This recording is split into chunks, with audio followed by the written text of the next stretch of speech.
Bom, gente, boa noite a todos. Eu quero agradecer pelo convite de estar aqui com vocês, mais uma vez. E na noite de hoje, eu queria trazer para a gente refletir junto uma passagem que é bem interessante, porque essa passagem ela pode ter várias interpretações.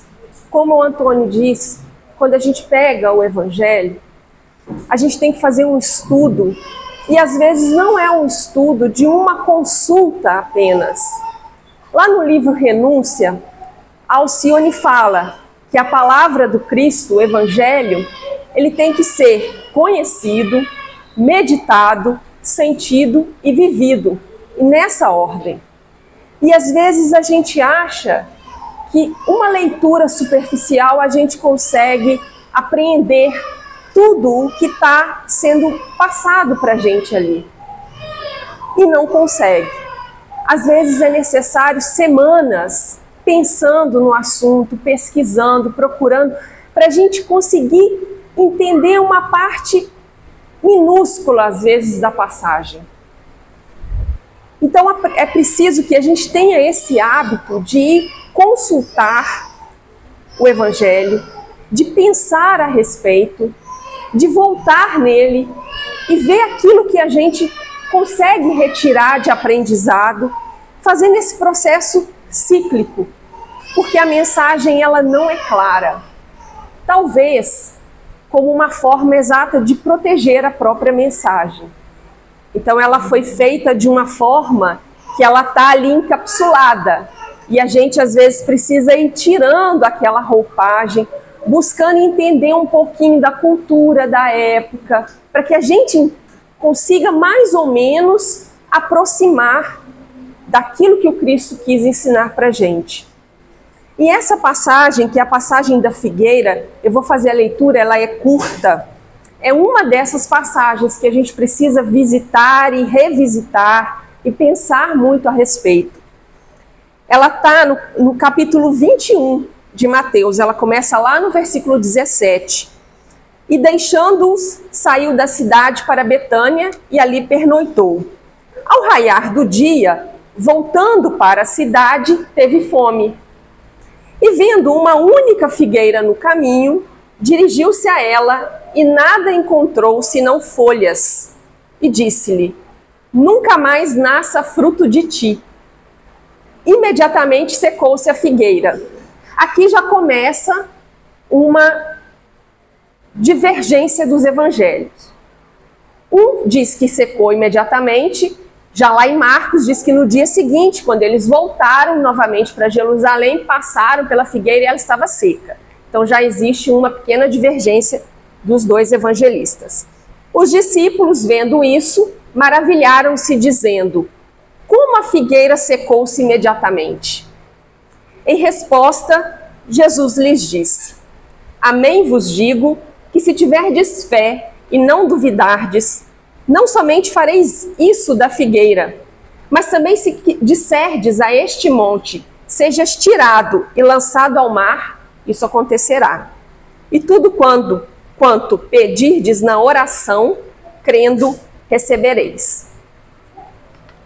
Quando a gente vai pegar para a gente analisar uma parábola, principalmente, essa é uma parábola que a gente fala que é uma parábola encenada. Talvez ali Jesus tenha intensificado as suas atitudes para gravar no íntimo dos seus discípulos o ensinamento. Porque naquela época eram poucos os que sabiam ler e escrever. Dizem que era apenas 5% da população. Eram poucos que tinham acesso aos pergaminhos, aos papiros para anotar. Então as coisas se davam de uma forma que aquilo impactasse o sentimento. E eles muitas vezes transmitiam conhecimento despertando nas pessoas algum tipo de sentimento. Então ali Jesus faz essa encenação para que o ensinamento ficasse um pouco mais claro para os seus discípulos. Vamos começar analisando quando isso aconteceu. Essa passagem aconteceu na segunda-feira, depois que Jesus chega em Jerusalém e ele é recebido ali com aquelas honras, né, do Messias, que as pessoas espalham ali aqueles ramos de palmeira para ele passar e cantam hosanas. Então, isso aconteceu no domingo, que a gente diz que é o domingo de Ramos, né? Muitos denominam como domingo de Ramos. E aí, o que aconteceu? Ele ficava, quando ele ia para Jerusalém, ele ficava hospedado na casa de Marta, Maria e Lázaro, que ficava numa cidade muito perto de Jerusalém.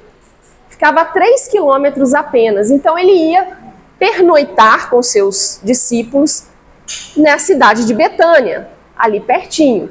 Então, no domingo à noite, ele voltou para a cidade de Betânia. Quando foi na segunda-feira de manhã, ele volta para Jerusalém, passa por esse caminho e encontra essa figueira. A primeira coisa que a gente tem que se perguntar é: se Jesus estava hospedado numa casa de amigos muito queridos dele, e a gente sabe da tradição do povo judeu, que era uma tradição de hospitalidade, né? Eles tinham eles gostavam de receber as pessoas, eles tinham isso como um verdadeiro mandamento, né? Você oferece abrigo para as pessoas. Só que ali era um caso diferente, porque Jesus não era um estranho, ele era um amigo da família. E a gente fica imaginando assim, será que Jesus, ao sair pela manhã, não foi ofertado para ele nenhum tipo de alimentação antes dele sair? Será que Marta e Maria iam deixar Jesus sair em jejum para ir para uma outra cidade fazer a pregação? Então, assim, a gente imaginar que Jesus teve fome é já um passo que talvez não esteja tão correto. E até porque quando ele fala que ele tem fome, a fome dele é um pouquinho diferente da nossa fome. Lembra que tem uma passagem que os discípulos vão até a cidade, ele fica ali, ele conversa com alguém, faz um ensinamento, depois quando os discípulos voltam perguntando se ele queria se alimentar, ele fala que o alimento dele era fazer a vontade do Pai. A comida dele era fazer a vontade do Pai. Então, por que naquele momento que ele passava por essa figueira, ele sente fome de um alimento material? Então, talvez o que ele estivesse procurando ali, naquele simbolismo da figueira, não fosse um alimento material. Porque muitas vezes, no Antigo Testamento, principalmente, eles utilizaram a figura da árvore como um simbolismo, ou para representar os seres humanos, ou para representar nações, né, tribos, um conjunto ali de pessoas, a humanidade. Então a árvore era um símbolo. Então a gente já pode imaginar que Jesus estava usando aquele símbolo daquela árvore e aquele símbolo da busca por fruto, querendo algo além, que não fosse fruto. Só que na passagem, os próprios discípulos vão confirmar isso, porque eles dizem que não é tempo de frutos. Aí quando a gente vai pesquisar um pouquinho, a gente encontra que lá naquela região ali de Jerusalém, as estações eram assim: o inverno era de novembro até março, o verão era de junho até agosto, o outono de setembro a novembro e a primavera de abril a junho. Só que ela começava mais no final do mês de abril. E ali a gente sabe que eles estavam no início do mês de abril. A própria construção do texto, em que depois vai ser celebrada a Páscoa, isso aí se dava no início de abril, que tinha até um outro nome, era o mês de Nissan para eles lá. Então o que acontece? Não estava no tempo de frutos, porque as figueiras lá, elas tinham 2 florações e 2 frutificações. Eram em 2 épocas. Uma que pegava ali mais ou menos o mês de agosto, até a entrada do inverno, né, até ali novembro, tinha uma floração. E essa era que dava maior quantidade, dava muitos frutos. E aí entrava o inverno. E aqueles frutos que não amadureceram, que não foram colhidos ali nessa primeira floração, permaneciam na árvore, e quando chegava a primavera, no finalzinho do mês de abril, esses frutos eram aqueles temporãos. Não era comum de se achar Até porque uma árvore sobreviver com frutos no inverno, a gente sabe que é raro. Então essa árvore, ela não deveria, pelo menos na análise que a gente faz, ela não deveria realmente ter frutos. Se fossem encontrados frutos ali, eram esses frutos temporãos, eram frutos fora de época. E Jesus vai vasculhar. Pode falar, Antônio. Quando você falou que a árvore pode representar o ser humano, mas acho que Jesus disse: você é ser humano, você dá fruto através das atitudes. E isso você pode fazer todas as coisas. Exatamente. É esse o ponto que a gente vai chegar. É esse ponto. Exatamente. Aquela árvore ali, que ele vai procurar, realmente está simbolizando todos nós. E se a gente for olhar na nossa história como humanidade, qual o tempo mais propício que a gente teve aqui para frutificar? Eu acho que só mesmo aqueles que estavam ali ao lado de Jesus, porque depois tudo foi difícil. Parece que todos os tempos foram inverno. A gente teve aquele período da Idade Média, que aquele que frutificasse naquele período era realmente um missionário. A gente tem a idade hoje moderna, pós-moderna, que a gente olha, parece que o mundo está tão perdido, parece que as pessoas estão tão perdidas, estão sofrendo tanto, são tantos problemas mentais, emocionais, que a gente fala, não é essa época de fruto. Porque realmente, quando a gente olha ao redor, não parece que nós estamos numa estação que nos favoreça o fruto. Só que, nesse simbolismo, aquela árvore tinha folhas. Se ela tinha folhas, ela tinha que ter frutos. E o que são as folhas? Conhecimento. Aquela árvore, Jesus estava ali simbolizando as pessoas daquela época, aquela nação. A gente sabe, quando a gente vai estudando as obras de Emmanuel, principalmente A Caminho da Luz, que houve um degredo de toda uma população de um planeta, toda não, parte dela que não quis, seguir ali o rumo do progresso, que eles vieram para o planeta Terra. É como se tivesse tido uma enxertia no planeta Terra. Então, uma parte desses espíritos que reencarnaram aqui, que vieram degredados para cá, que já tinham muito mais cultura, muito mais conhecimento, uma parte dessas pessoas, aquelas ligadas mais à religião, eram exatamente o povo judeu. Então o povo judeu, ele tinha uma missão naquela época, de conseguir ali exemplificar para o resto da humanidade aquela fé que eles tinham em Deus, de dividir com o povo, com os gentios, a crença no Deus único,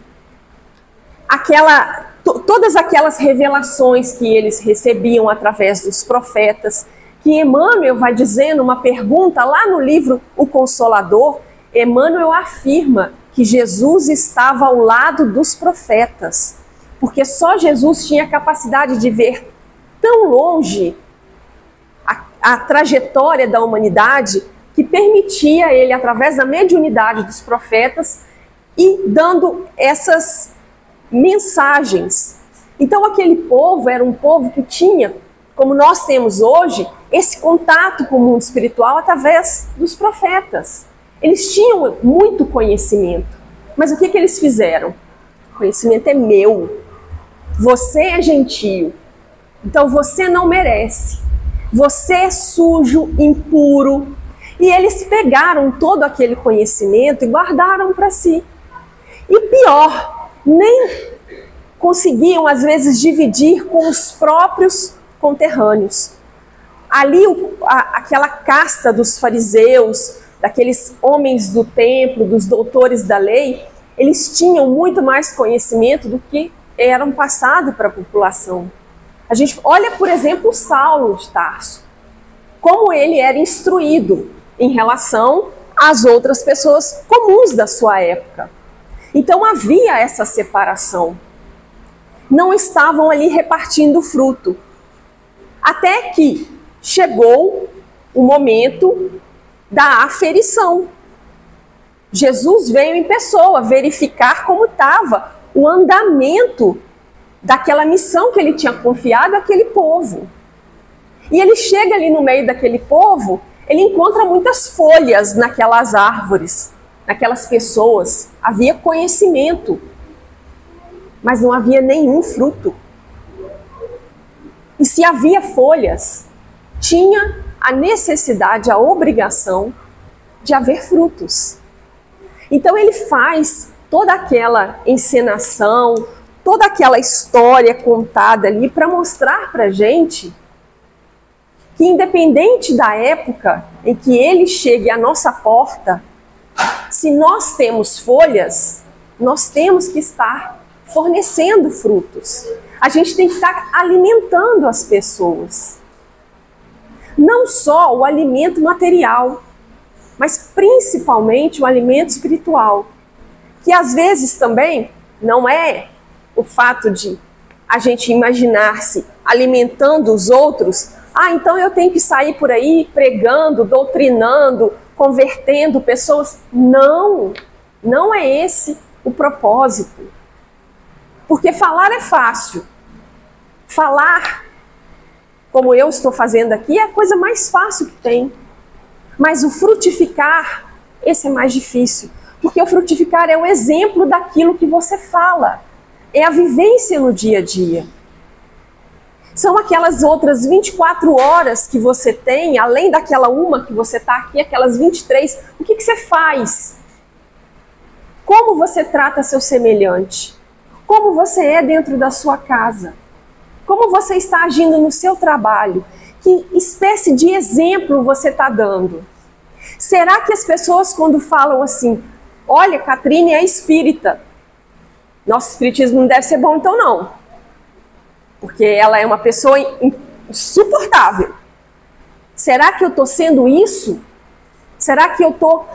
A impressão que eu estou passando para as pessoas é que o espiritismo é uma religião de pessoas arrogantes, de pessoas soberbas, de pessoas que não se importam com o próximo. Que impressão que eu estou passando? Porque a impressão que eu passo é o fruto que eu produzo. É isso que a gente tem que começar a se questionar. Porque se naquela época Jesus buscou frutos, tendo um conhecimento muito menor do que nós temos hoje, imagine hoje se ele vem até nós, vasculha a nossa árvore. Ele tem que achar o fruto, o suquinho pronto. Ele tem que achar muito mais do que nós estamos fornecendo. Porque o nosso conhecimento é muito maior.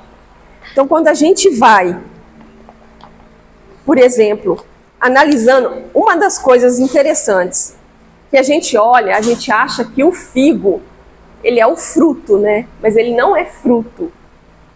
O figo é uma flor que floresce para dentro. O fruto, aquele que tem a semente, aquela parte crocante que a gente come dentro do figo, aquilo é o fruto. O que nós chamamos de fruto, na verdade, é uma flor que floresce para dentro. Então ele vem buscar na gente essa flor que não é externa, é interna. Esse fruto interno, o fruto da nossa renovação, da nossa mudança, das nossas atitudes em conformidade com aquilo que a gente já sabe. É isso que é o simbolismo dessa passagem. Agora, aquela figueira, será que por não ser época de produzir, ela estava justificada? Não está na época. Isso justifica? Se justificasse, Jesus não teria amaldiçoado a figueira, ela não teria secado. Ele falaria, não, realmente não é tempo de produzir frutos. Adubem, aguem, forneçam condições para que ela produza. Mas não, ele amaldiçoou aquela figueira. E a gente pensa, nossa, Jesus destruiu a planta. Não destruiu. Porque existe na lei, uma lei chamada lei de destruição. que não é nada mais do que a transformação daquilo que já não está fornecendo condições ideais em algo com condições mais apropriadas para fazer mais. Quando a gente olha, por exemplo, uma queimada controlada, que a gente sabe que às vezes é utilizada essa técnica, existem sementes que só brotam após aquele calor do fogo. Existem terras, principalmente quando a gente vai no cerrado, no bioma cerrado, ali acontecem queimadas naturais. E quando a gente deixa de queimar, existe uma pesquisa, um artigo científico, que durante 40 anos a região que ficou sem sofrer com queimadas diminuiu em 67% a biodiversidade. Quantidade de animais, assim, de insetos, de formigas, de plantas.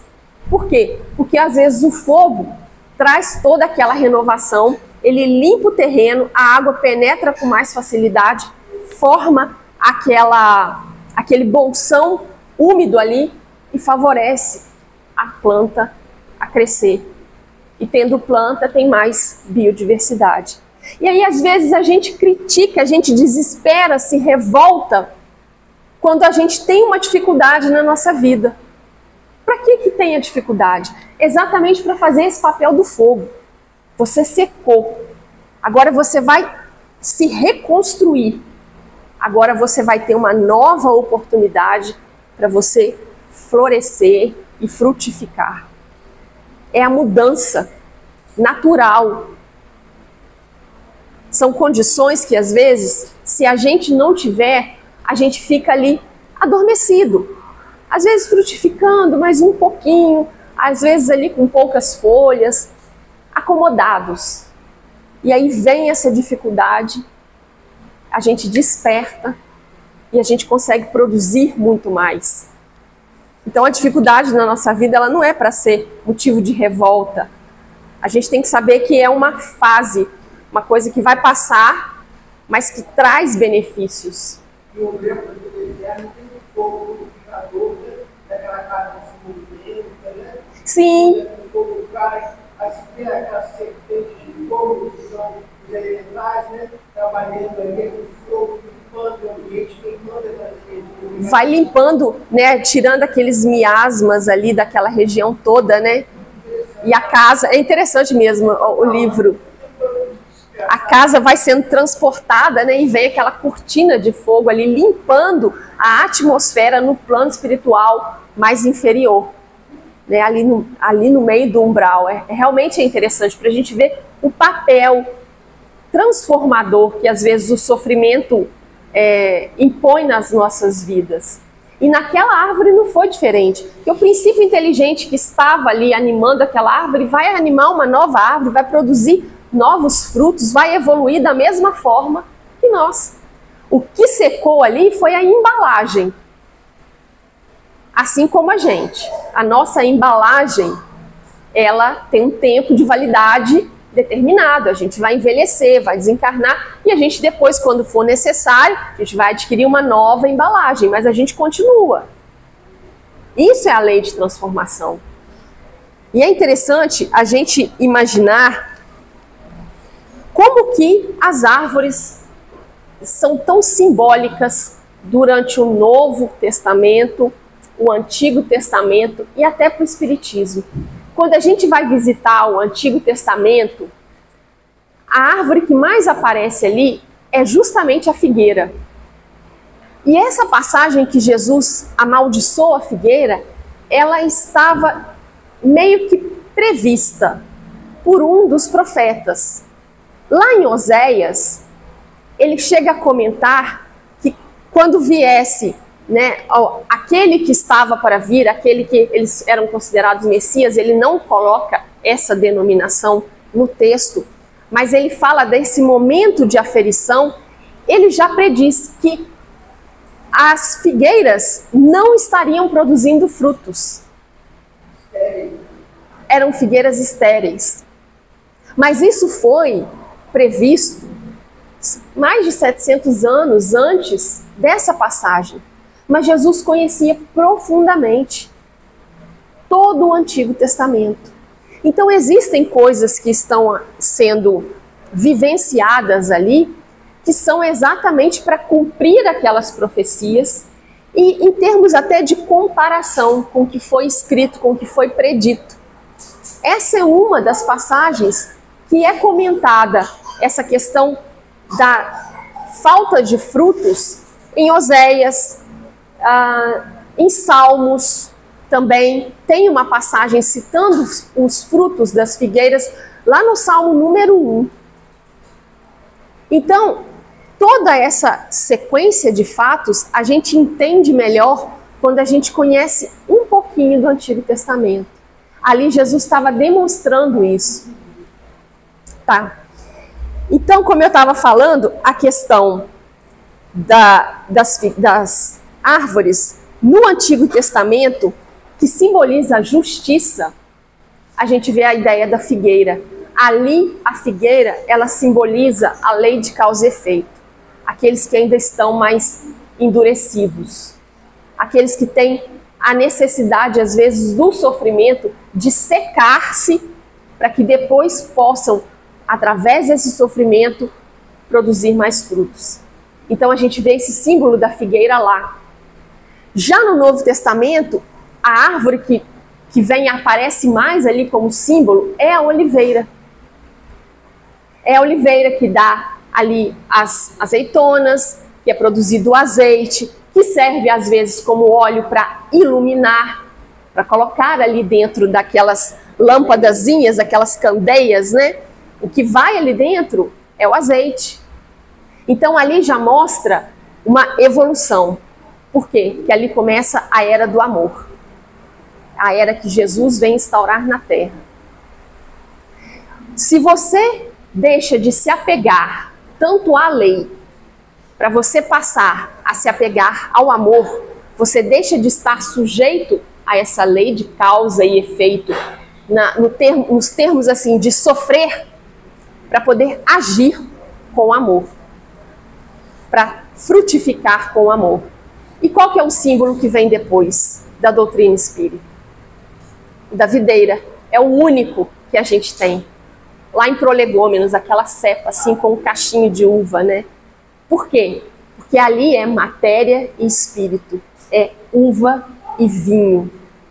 Então a gente vai vendo essa progressão do uso desses símbolos. Muitas vezes, às vezes a gente deixa passar como um simbolismo comum, uma coisa banal, mas que traz tanto ensinamento para a gente ir finalizando. Eu queria só lembrar, naquela passagem que Zaqueu está ali na iminência de encontrar com Jesus. Zaqueu era um homem de estatura baixa, né? O que ele faz? Ele sobe num sicômoro. Sabe o que é sicômoro? É a figueira brava. É a figueira que não produz fruto. Existe a figueira comum, que é a figueira que produz fruto, e existe uma que não produz, que é chamada sicômoro. O que Zaqueu faz? Ele sobe no sicômoro para tentar chegar e visualizar Jesus, chegar mais perto dele. O que é esse símbolo? Ele está usando a lei a favor dele. Porque a lei também permite evolução. João Batista era um que seguia a lei. Ele evoluiu? Evoluiu, tanto que Jesus diz que entre os nascidos de mulher, ele era o maior. Mas ele evoluiu sofrendo. Ele evoluiu precisando resgatar o seu passado. E ali, o símbolo do Zaqueu na árvore é a mesma coisa. Ele era um publicano, alguém que recolhia impostos, que era até mal visto, malquisto na sociedade. Ele se vale da lei, ele sobe no sicômoro para conseguir ver e se aproximar de Jesus. Mas, quando Jesus diz para ele que vai ceiar com ele naquela noite, vai jantar na casa dele, ele conhece o amor. Conhecendo o amor, ele vai deixar de lado aquele sofrimento que talvez a lei impusesse a ele para frutificar. Porque ele se compromete a devolver tudo aquilo que ele tinha espoliado. Muito útil. E é um símbolo para a gente. Antes ele se valia da lei. Ele estava errado? Não. Era o que ele conhecia. Então ele frutificava de acordo com a folhagem que ele tinha, com aquilo que ele poderia naquele momento. Ele só conhecia a lei. Mas o amor foi jantar na casa dele. Aí ele conhece. E a partir dali, ele tem a obrigação de frutificar. Então ele muda de atitude.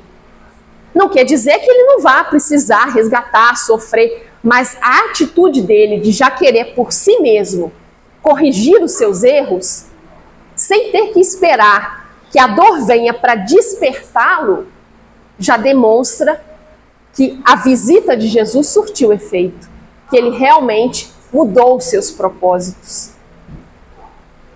E no final dessa passagem, Jesus fala que tudo que a gente tiver fé e pedir em oração, a gente é capaz de realizar. Quando a gente vai no Evangelho segundo o Espiritismo, lá no capítulo 19, Kardec analisa essa passagem. E o que ele fala para a gente?